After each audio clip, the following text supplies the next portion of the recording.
The moment my niece snatched my bracelet, the room went quiet in that subtle, expectant way that always comes before laughter.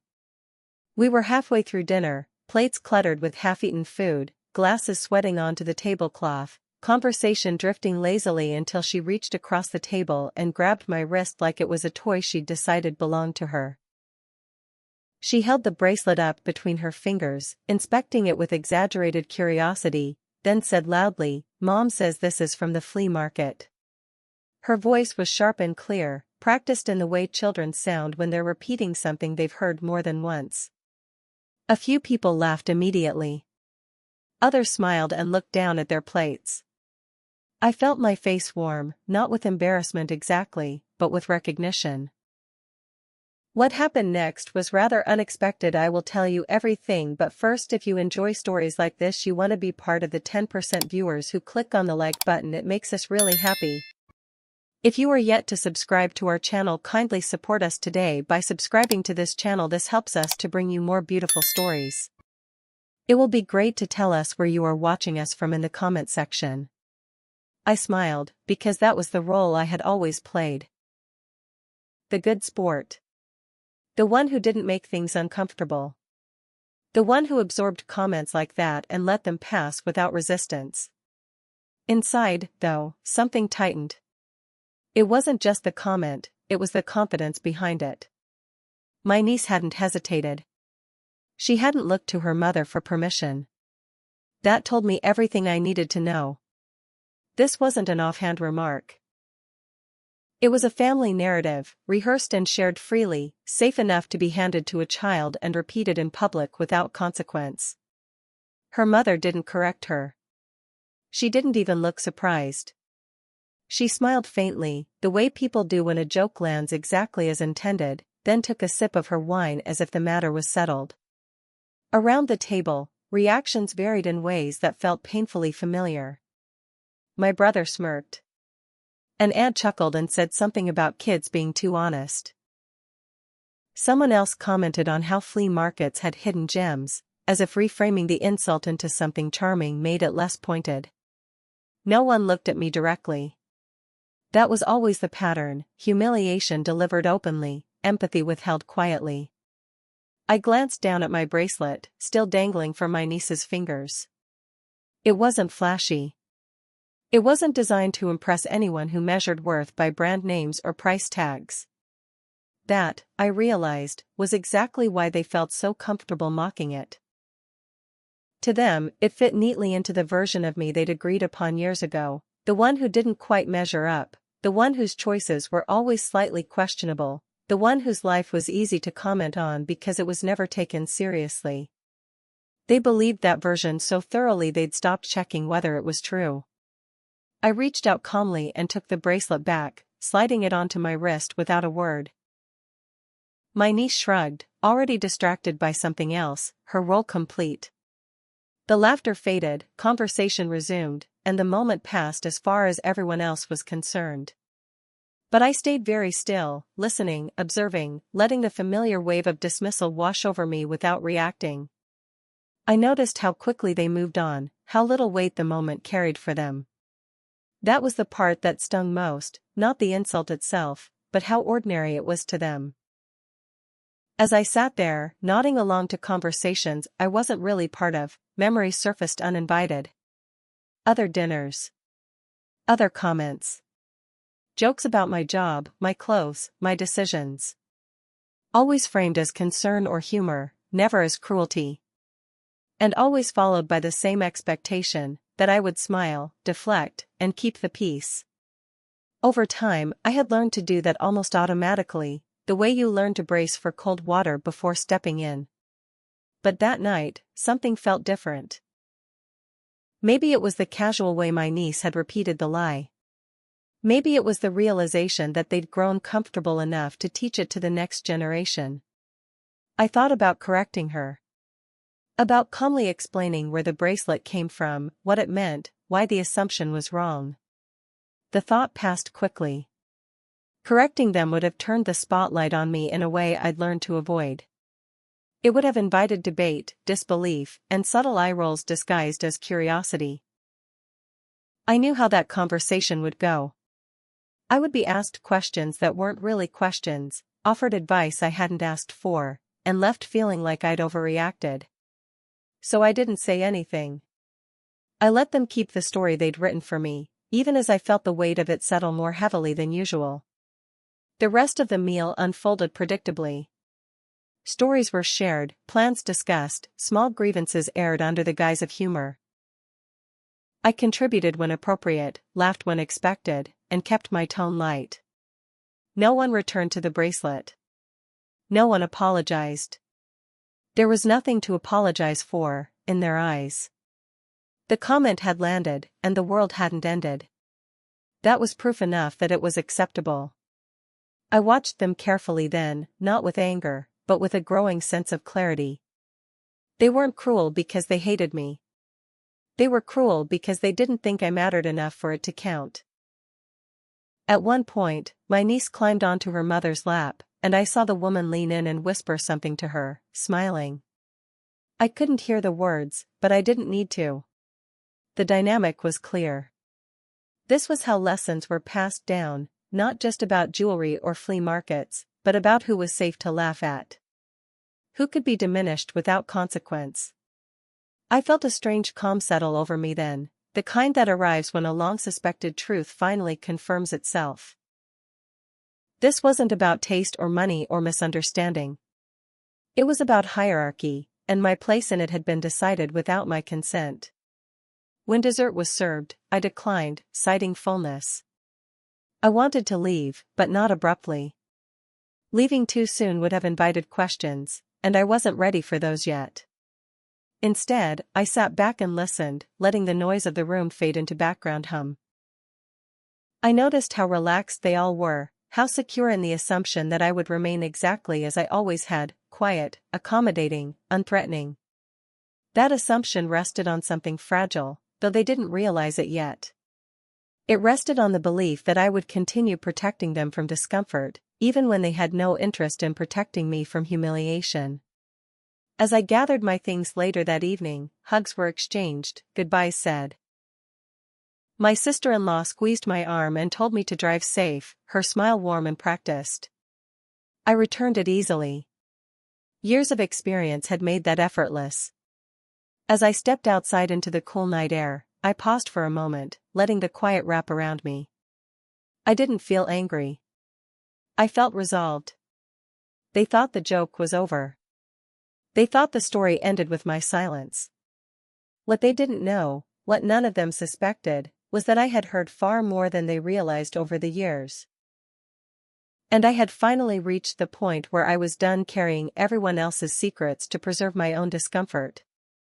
I smiled as I walked to my car, the bracelet cool against my wrist, catching the light just enough to remind me it was still there. Still mine. Still exactly what it had always been. I didn't correct my niece. I didn't defend myself. Not because I couldn't, but because I was no longer interested in playing defense at all. I smiled, but I didn't correct her. Not yet. By the time I got home that night, the house felt unusually quiet, not because it was empty, but because I was listening differently. I had replayed the dinner in my head during the drive, not obsessively, not with the sting of wounded pride, but with a kind of detached curiosity that surprised me. I wasn't reliving the moment my niece grabbed my bracelet so much as I was cataloging everything that had made it possible. The confidence in her voice. The lack of correction from her mother. The way no one at the table looked surprised. It all pointed to a truth I'd avoided naming for a long time. They mocked me because they believed I was safe to mock. Safe, in this family, didn't mean loved. It meant contained. I had spent years carefully shaping that perception without fully realizing it. I was the one who never argued loudly, never aired grievances in public, never challenged the version of events that painted me as the least impressive adult in the room. When stories were told, I let mine be simplified. When assumptions were made, I let them stand. Part of it was survival. Part of it was habit. And part of it, if I was honest, was a quiet hope that if I stayed agreeable long enough, they might eventually see me differently without being forced to. That hope had kept me small far longer than I cared to admit. In the days following the dinner, small interactions reinforced what I'd already begun to understand.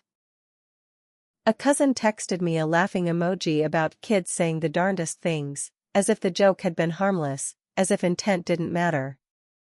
An aunt called to ask if I was okay, her tone more amused than concerned, already confident in the answer. No one asked whether the comment had hurt me. They asked whether I could handle it. That distinction mattered. It revealed that my emotional labor had become an expectation, something I was supposed to provide quietly so everyone else could remain comfortable. I thought back to earlier moments that fit the same pattern. Family gatherings where my achievements were glossed over or reframed as luck. Conversations where my independence was treated like a temporary phase rather than a deliberate choice. I had been underestimated so consistently that it no longer felt like an active insult to them. It felt like a fact. And facts, once accepted, don't get questioned. They get passed down, simplified, and eventually taught to children. My niece hadn't invented the flea market story. She had inherited it. What struck me most was how much they relied on my silence. Every joke depended on the assumption that I wouldn't respond in kind. Every dig worked because they trusted I wouldn't expose anything in return. That trust wasn't based on my character so much as on my history of restraint. I had been the keeper of family peace for years, absorbing discomfort so others wouldn't have to. In doing so, I had taught them something dangerous, that I would always protect them from consequences, even when they didn't protect me from harm. A few days later, I met a close friend for coffee, someone who knew my family well enough to understand the dynamics but far enough removed to see them clearly. I told her about the dinner, the bracelet, the comment. I expected sympathy, maybe anger on my behalf. What I didn't expect was her question. She stirred her drink slowly, looked at me over the rim of her cup, and asked, "Why do you think they feel that comfortable doing that to you?" The question wasn't accusatory. It was curious. And it landed harder than any insult from my family ever had. I didn't answer right away. I stared out the window, watching people walk past with their own stories, their own private negotiations with the world. Eventually, I said the first thing that came to mind. Because I let them. The words felt heavy but accurate. She nodded, not in judgment, but in recognition. She reminded me of things I'd shared with her over the years, details about my life that my family either didn't know or didn't acknowledge. Decisions I'd made quietly. Successes I'd downplayed to avoid tension. She said something then that stayed with me long after we parted. They think you're safe because they don't know who you really are anymore. That thought followed me home and settled in uncomfortably. It wasn't that my family didn't know me. It was that they knew a version of me I'd curated specifically to avoid conflict. That version had been useful once. It had helped me navigate holidays, funerals, birthdays, and obligations without constant friction. But it had also become a mask that others felt entitled to define. Underestimating me had become part of the family ecosystem, a way to maintain balance by keeping one person clearly beneath the others in the unspoken hierarchy. I started paying closer attention to how each person benefited from that hierarchy. My sister-in-law, for example, liked to position herself as the one who had everything figured out, house, kids, plans laid out neatly. Comparing herself to me reinforced that image without effort. My brother avoided examining his own compromises by framing my choices as impractical. My parents, when they were alive, had leaned into the idea that I was still finding myself, even when I was long past needing guidance. Each assumption served a purpose. And my silence had been the glue holding those assumptions in place. What they didn't see, or chose not to see, was that I had been listening all along. I knew about the debts disguised as lifestyle. The quiet resentments behind carefully curated smiles. The favors borrowed and never repaid. The truth shared with me in moments of vulnerability because I was perceived as harmless, non-judgmental, forgettable. I had become a repository for information no one thought I'd ever use. That realization didn't make me feel powerful. It made me feel awake. Awareness has a way of changing your posture, even before you act on it. The bracelet incident wasn't the worst thing that had ever happened to me in that family. It wasn't even the cruelest comment I'd endured. But it was the clearest example of how deeply the narrative had set. It showed me that they no longer saw me as an adult peer, someone worthy of basic respect. They saw me as a fixed role. And roles, once assigned, are hard to escape without disrupting the entire performance. I understood then that correcting the lie about the bracelet wouldn't have changed anything. They would have found another way to diminish me. Another joke. Another story. Another lesson for the children. I didn't feel the urge to confront anyone yet. Confrontation requires a desire to be understood, and I was no longer sure that mattered. What I felt instead was a growing detachment from the need to manage their perceptions. I had spent so long adjusting myself to fit the space they allowed me that I'd forgotten what it felt like to take up room without apology. That forgetting had been convenient for them. Reversing it was going to be inconvenient for everyone. That night, as I sat alone with my thoughts, I looked again at the bracelet resting on my wrist. It wasn't special because of its material or its origin. It was special because it marked a boundary I hadn't enforced before. They thought it was from a flea market because that story fit neatly into the version of me they preferred. They thought I was safe to mock because I had never shown them otherwise. Both assumptions rested on the same fragile foundation, my continued cooperation. I realized then that if I ever chose to stop cooperating, if I chose truth over comfort, the fallout wouldn't be subtle. It wouldn't be clean. People don't like discovering that the person they've underestimated has been paying attention all along. That knowledge tends to make them defensive, even desperate. The idea didn't scare me the way it once would have. It clarified something important.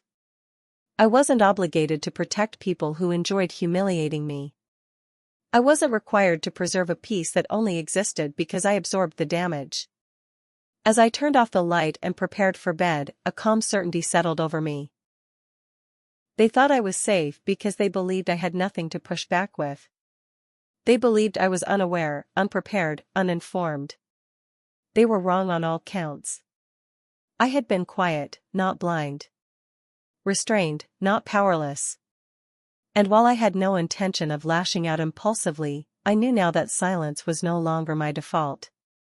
What they didn't realize, what made their confidence so misplaced, was that I knew exactly who they were when no one was watching. And I had finally decided that keeping those truths buried was no longer my responsibility. What they didn't realize was that I knew every secret they were hiding. I didn't think about the bracelet again until a few mornings later, when I was getting ready for work and caught sight of it resting on my dresser instead of my wrist. I had taken it off the night before out of habit, the same way I always did, but seeing it there in the daylight made it feel different, less like an accessory and more like a question waiting to be answered. I picked it up and turned it slowly between my fingers, noticing details I had stopped consciously acknowledging years ago. The subtle weight, the way the metal warmed almost immediately against my skin, the tiny imperfections that proved it wasn't mass-produced. None of that mattered to my family, of course. To them, it was a prop and a joke. To me, it had always been something else entirely. The bracelet wasn't expensive in the way people at that dinner table defined expensive. It didn't announce itself. It didn't beg for validation.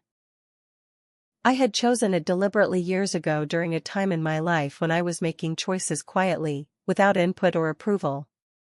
I remembered the day I bought it clearly, not because of the purchase itself, but because of what it represented. I had been standing in a small, understated shop while finalizing a deal that none of my family knew about, signing papers that shifted my life in a direction they would never have predicted. The bracelet had been a marker, a reminder to myself that I didn't need to explain my milestones for them to be real. I had never corrected their assumptions about it because I had never needed to. Letting them believe it came from a flea market fit neatly into the broader story they preferred. It allowed me to move freely without attracting attention, without triggering comparisons or scrutiny. I had learned early on that visibility came at a cost in my family. Success, if it wasn't shared or approved, was treated like arrogance. Independence was framed as stubbornness.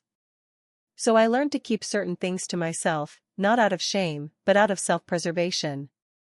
What changed after the dinner wasn't how I felt about the bracelet. It was how I felt about the silence surrounding it. Their confidence in mocking it revealed something I could no longer ignore. They weren't joking in good faith. They were reinforcing a hierarchy that depended on me staying in a diminished role. And while I had tolerated that role for years, I suddenly understood that continuing to do so wasn't neutral anymore. It wasn't patience. It was participation. I started replaying moments from the dinner with new clarity. The way my sister-in-law hadn't corrected her daughter. The way my brother had smirked instead of intervening. The way the room had accepted the comment as harmless entertainment.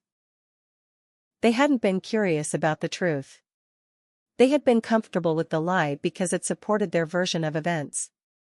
That realization shifted something fundamental in me. Truth, I realized, had never been the issue. Control was. As the days passed, I found myself less interested in defending myself and more interested in understanding the leverage I had unknowingly accumulated over the years. It wasn't something I had planned. It was a byproduct of being overlooked.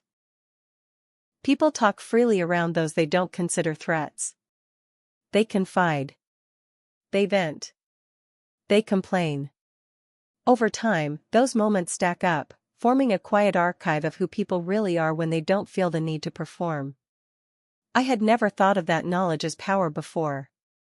It had simply felt like responsibility. The bracelet became a focal point for that shift. It wasn't just an object anymore. It was the moment I realized I had underestimated myself in the same way my family had. I had assumed restraint was synonymous with kindness, that silence equaled maturity. In reality, restraint is only virtuous when it's chosen freely, not when it's expected.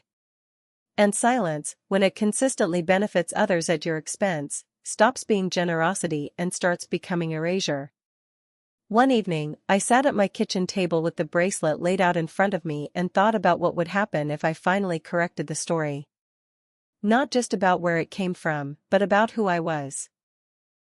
I imagined their reactions: surprise, disbelief, defensiveness. I imagined the questions that would follow, the subtle accusations of secrecy or exaggeration. I knew exactly how that would unfold because I had watched it happen to others in different contexts. People who are comfortable shaming you rarely accept correction gracefully. They interpret it as betrayal. That was when I realized I didn't actually want to explain myself anymore. Explanation invites debate. Debate implies equality of perspective. And I wasn't interested in negotiating my worth with people who had enjoyed diminishing it. If I spoke, it wouldn't be to clarify misunderstandings. It would be to end them. The decision didn't arrive with drama or anger. It arrived quietly, like a door closing somewhere in the background. I understood then why the bracelet had never bothered me before. It had always been aligned with who I was, not who they thought I was. Their mockery hadn't hurt because it questioned my taste. It hurt because it confirmed how little they respected me. And respect, once lost, isn't restored through reassurance, it's restored through boundaries. I thought about my niece again, about the way she had delivered the comment with such confidence. Children don't invent cruelty. They absorb it. The idea that she was learning this version of me as truth bothered me more than I expected. Not because I needed her approval, but because I refused to be used as a teaching tool for contempt. That realization hardened my resolve. Silence, in this context, wasn't protecting her innocence. It was enabling someone else's narrative.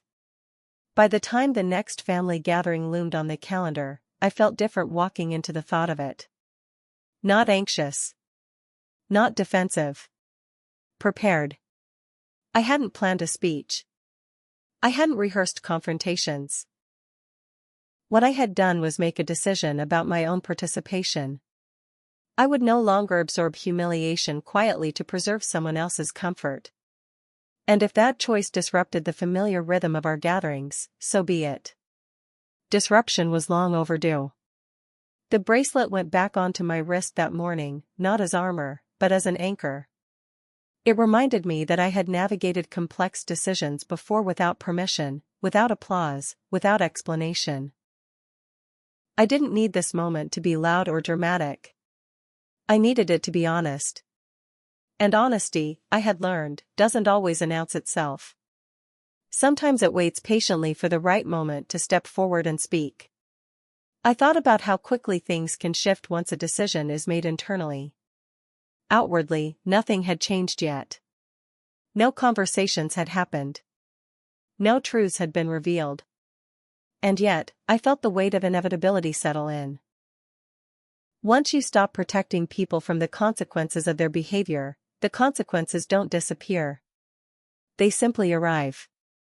By the time I poured myself a cup of coffee and sat down to start the day, the path ahead felt clear. The bracelet wasn't proof of my success or a symbol of defiance. It was a reminder that I didn't owe anyone a version of myself that made them feel superior. I had let them believe a lie because it was convenient. I was done doing that. And by the time dessert had been served at that dinner, I hadn't just decided to stop correcting them. I had decided to stop protecting them at all. By the time dessert was served, I had already decided I wouldn't protect them anymore. When the next family dinner arrived, it didn't feel like a trap or a confrontation waiting to happen. It felt like an appointment I intended to keep on my own terms. I arrived on time, not early and not late, carrying nothing but a neutral expression and a clarity I hadn't possessed before. The house looked the same as it always did, warm lights, familiar smells, voices overlapping in the kitchen. But the atmosphere felt subtly altered to me, like a room after furniture has been rearranged just enough to throw off your sense of balance. I noticed who looked up when I walked in and who didn't. I noticed the quick assessments, the unspoken recalibrations. No one expected anything different from me.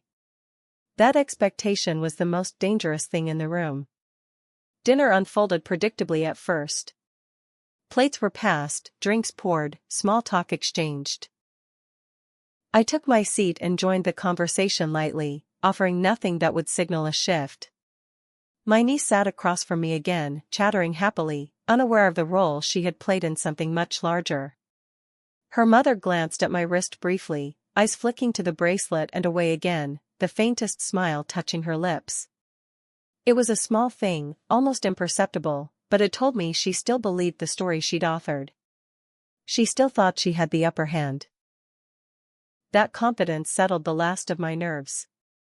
I waited until everyone was settled, until the energy of the table had smoothed into that comfortable hum where people feel secure enough to stop guarding themselves. Then my sister-in-law made an offhand comment, nothing dramatic, just a familiar remark about how some people don't prioritize long-term planning the way others do. It wasn't addressed to me directly, but it didn't need to be. The implication hovered in the air, acknowledged by a few knowing nods. In the past, I would have smiled and let it pass. This time, I set my fork down carefully and looked at her. I agree, I said calmly. Long-term planning matters a lot. My tone was even, conversational, not confrontational. Heads turned slightly, attention sharpening just a bit. I continued before anyone could redirect the conversation.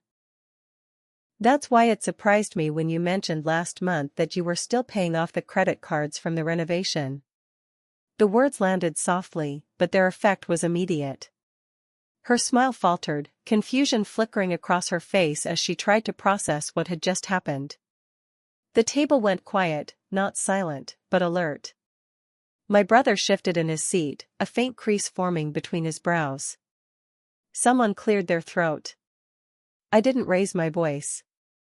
I didn't accuse. I simply stated a fact that had been shared with me casually, confidently, during a moment she'd assumed would never resurface. I only bring it up because it sounded stressful, I added, as if offering concern. The contrast between my tone and the content created a tension no one quite knew how to respond to. She laughed weakly, waving a hand as if to dismiss it. "Oh, that," she said. "That's not really," I didn't interrupt her. I turned slightly toward my brother instead. "You mentioned something similar too," I said gently. "About delaying the refinance. I remember thinking how complicated that must feel." His eyes widened almost imperceptibly, and I watched as realization dawned. This wasn't a misunderstanding. This wasn't a slip. This was deliberate. Someone else tried to steer the conversation away, asking my niece about school, but the energy had already shifted. The table no longer felt safe. People were suddenly aware of how much I might know, how much they'd shared freely under the assumption that I would never use it. I let the pause stretch, not out of malice, but necessity. Silence has a way of inviting truth to the surface when people are unprepared for it. "I've been thinking a lot about assumptions lately," I said, picking my fork back up and taking a small bite of food, as if nothing unusual were happening. "About how easily we make them, and how rarely we check whether they're accurate." I glanced briefly at my niece's mother, then back to my plate. The message didn't need to be spelled out. It was already clear. The flea market joke, the long-standing narrative about me, the comfort they took in diminishing me, it all belonged to the same category of unexamined belief. My aunt spoke next, her voice tight with forced cheer. She made a comment about honesty being important in families, about not airing things publicly. I nodded in agreement, meeting her eyes. "I agree," I said again. "That's why I've always kept certain things private. I didn't want to embarrass anyone." The implication hung there, unmistakable. A flush crept up her neck, and she looked away. She, too, remembered what she'd told me years ago during a moment of frustration she assumed had dissolved into the ether. The mood shifted from confusion to discomfort, then to something closer to fear. Not dramatic fear, no one panicked or raised their voice, but the subtle, creeping awareness that the power dynamic they'd relied on had changed. They were no longer certain of the boundaries. They were no longer sure what I might say next. And that uncertainty did what no argument ever could, it made them listen. I didn't expose everything. I didn't list secrets or recite grievances. That would have turned the moment into spectacle, and I wasn't interested in spectacle. What I did instead was something far more unsettling. I demonstrated awareness. I showed them, calmly and unmistakably, that I had been present all along. That I had heard, remembered, and understood. That their confidence in mocking me had been misplaced not because I lacked substance, but because I had chosen discretion. My sister-in-law finally spoke again, her voice sharper now. "I don't understand why you're bringing this up," she said. "It feels unnecessary." I looked at her then, really looked at her, and smiled, not the accommodating smile she was used to, but something steadier. "I felt the same way at the last dinner," I said. "When my bracelet became a topic of conversation." Her face drained of color, and for the first time, she looked genuinely unsettled. "That was just a joke," she said quickly. "You know how kids are." I nodded slowly. "I do," I replied. "That's why I pay attention to what they repeat." The sentence was quiet, but it cut cleanly. Across the table, my niece looked between us, sensing the shift even if she didn't understand it. I softened my expression then, making sure she knew this wasn't about her. It never had been. No one laughed after that. No one filled the silence with small talk. The meal continued, but the rhythm was broken. Every comment was weighed, every glance more cautious than before. I had done nothing overtly aggressive. I hadn't defended myself or justified my choices. I had simply stopped playing the role they'd assigned me. And in doing so, I had forced them to confront something deeply uncomfortable, the possibility that they had underestimated the wrong person. As plates were cleared and dessert approached, I felt an unexpected sense of calm. Not triumph. Not satisfaction. Just clarity. The bracelet lay against my wrist, unnoticed now, irrelevant. The joke that had once united them against me had dissolved into something far more revealing. They were no longer amused. They were exposed, not in the sense of public shame, but in the quiet realization that their private assumptions were no longer safe. When someone finally suggested dessert, the suggestion felt hollow, like an attempt to return to normalcy that no longer existed. I declined politely, rising from my seat. "Thank you for dinner," I said, my voice warm and sincere. I meant it. This wasn't about punishment. It was about boundaries. As I gathered my things, no one stopped me. No one joked. No one apologized either. Apologies require acknowledgement, and they weren't ready for that yet. As I walked toward the door, I caught a glimpse of my reflection in the hallway mirror. I looked the same as I always had. But the room behind me looked different, smaller, quieter, uncertain. The bracelet was no longer the focus. Their faces were. And the expressions they wore told me everything I needed to know. The bracelet was forgotten. Their faces weren't. The moment I stepped outside, the night air felt sharper, cleaner, like my lungs were finally getting oxygen after years of breathing something stale. I stood there for a few seconds longer than necessary, keys in hand, letting the quiet settle my thoughts before getting into the car. Inside that house, the dinner continued without me, but I knew the conversation wouldn't resume its old rhythm. Silence would hover where jokes used to land. Caution would replace comfort. I didn't need to be there to know that. Shame has a way of changing the temperature of a room long after the source has left. My phone buzzed before I reached the end of the driveway. A text from my sister-in-law, sent with startling speed. That was uncalled for. No greeting. No question. Just accusation.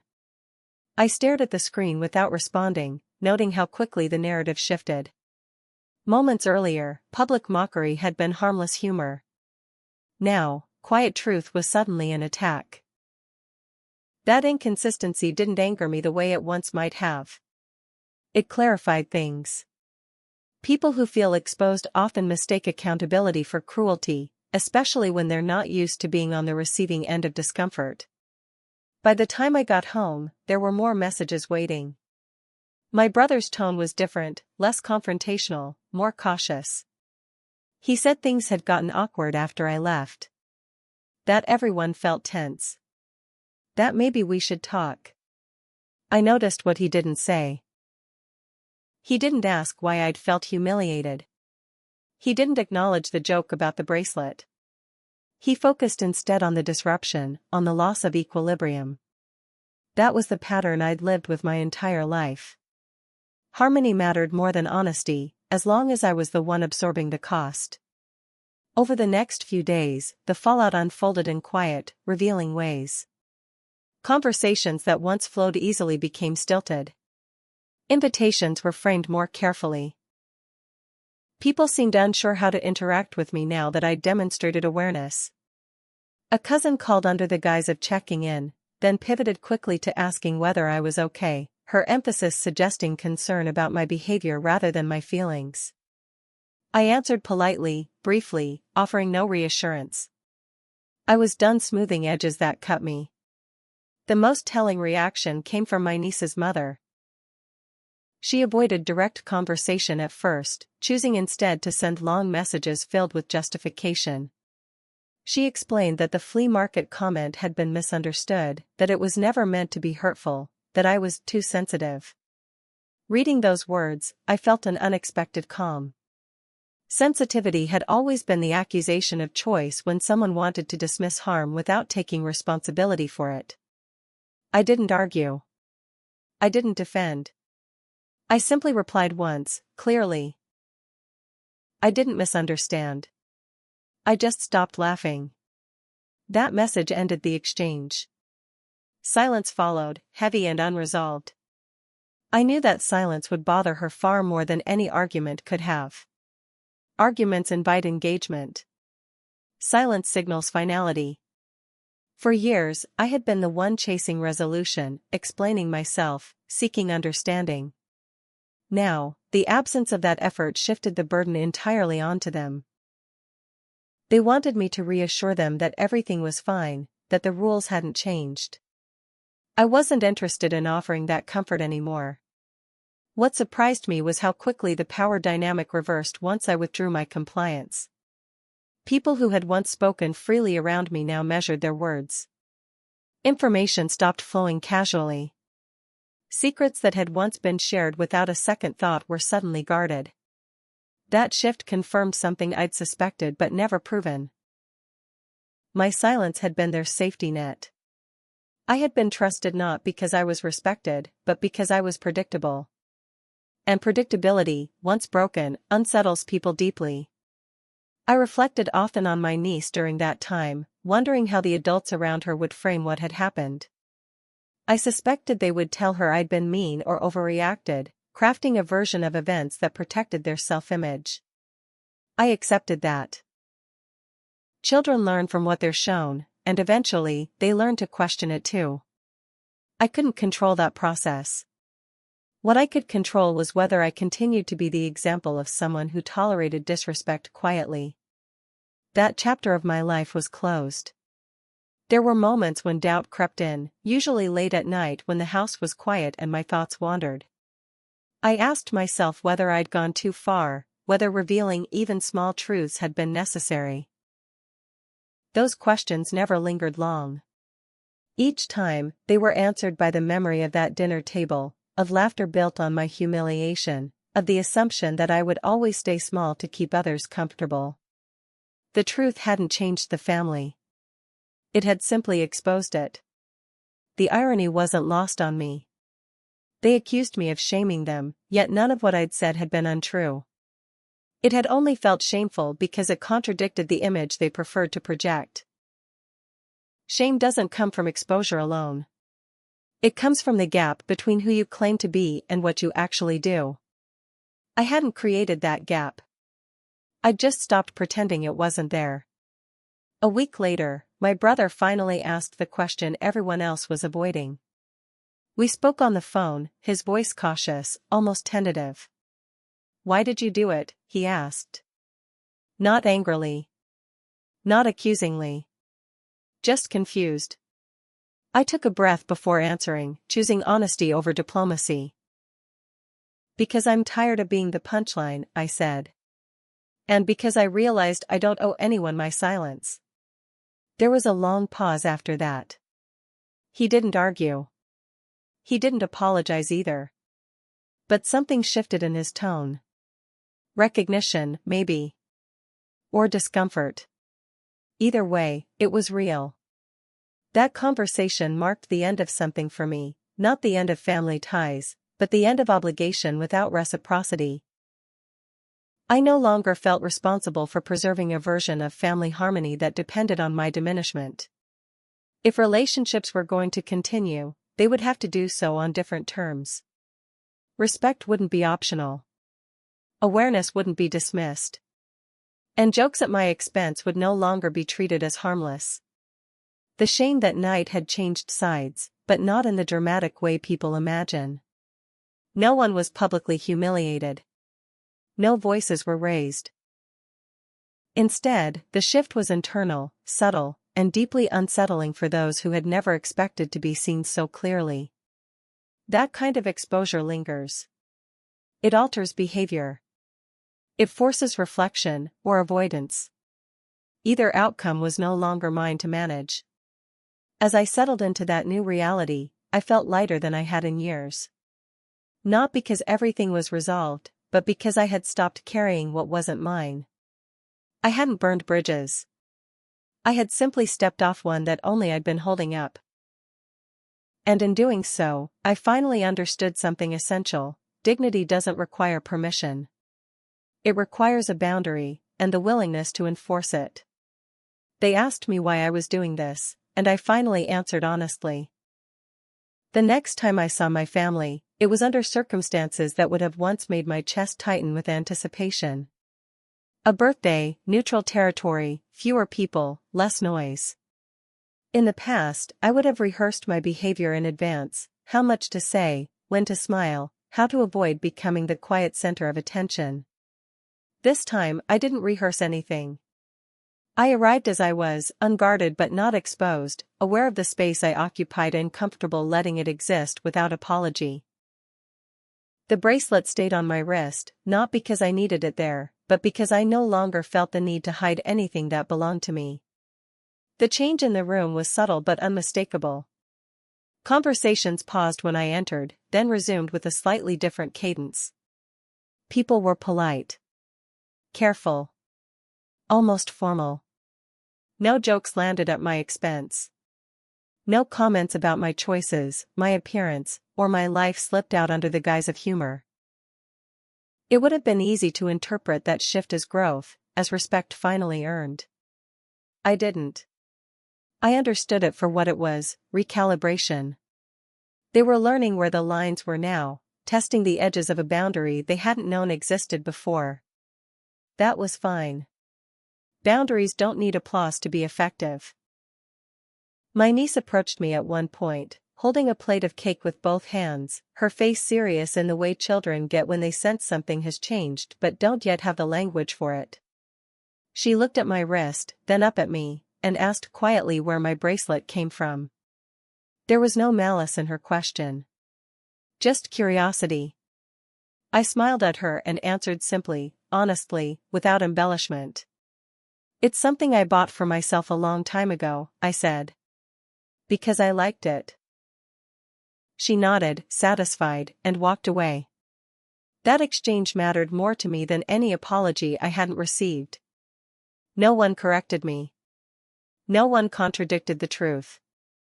The lie had quietly died, not through confrontation, but through irrelevance. It no longer served anyone. Watching that happen reinforced what I'd already learned: narratives only have power as long as everyone agrees to participate in them. I had stepped out. That was enough. Later that evening, my sister-in-law caught my eye from across the room. There was hesitation there, and something else, uncertainty, maybe. She didn't approach me. She didn't apologize. She simply looked away. I accepted that too. Closure doesn't always arrive wrapped in accountability. Sometimes it arrives as distance, and distance, when chosen deliberately, can be its own form of peace. Driving home that night, I thought again about the bracelet and what it had come to represent. Not success. Not revenge. Not proof. It was a reminder of something far quieter and far more important. I no longer needed to explain myself to be valid. I no longer needed to correct every false assumption or defend every private choice. The people who mattered would ask. The people who didn't would adjust, or drift away. Both outcomes were acceptable. I didn't take the bracelet back from my niece that first night because taking it back physically wouldn't have changed anything. What needed reclaiming wasn't an object. It was authority over my own story. And that reclamation didn't require raised voices or dramatic reveals. It required clarity, timing, and the willingness to let others sit with their discomfort without rushing in to ease it for them. I had revealed their secrets not to humiliate them, but to end the illusion that I was unaware, unprepared, or beneath them. I hadn't exposed everything. I hadn't needed to. Knowing that I could had been enough to reset the balance. Power doesn't always announce itself loudly. Sometimes it arrives quietly, when someone who has always been underestimated decides to stop cooperating. I still attend family gatherings, but I do so differently now. I speak when I want to. I stay silent when it serves me, not when it's expected. I don't absorb jokes that cut, and I don't smooth over moments that deserve to feel uncomfortable. The relationships that survived that shift did so because they adjusted. The ones that didn't weren't built on respect to begin with. Looking back, I'm grateful in an unexpected way. That dinner, that comment, that careless joke delivered by a child repeating what she'd been taught, it showed me exactly where I stood. It gave me the clarity I'd been avoiding for years. And clarity, once you have it, doesn't leave you. It changes how you move, how you listen, how you decide what you will and won't tolerate. If you've ever been underestimated, publicly shamed, or reduced to a punchline because people assumed you wouldn't push back, know this: silence is only peace when it's chosen freely. The moment it becomes expected, it stops being kindness and starts being permission. You are allowed to revoke that permission at any time. If this story resonated with you, share your experience in the comments. And if you've ever surprised people simply by standing up for yourself, don't forget to like, share, and subscribe for more real stories about boundaries, betrayal, and the quiet power of finally choosing yourself.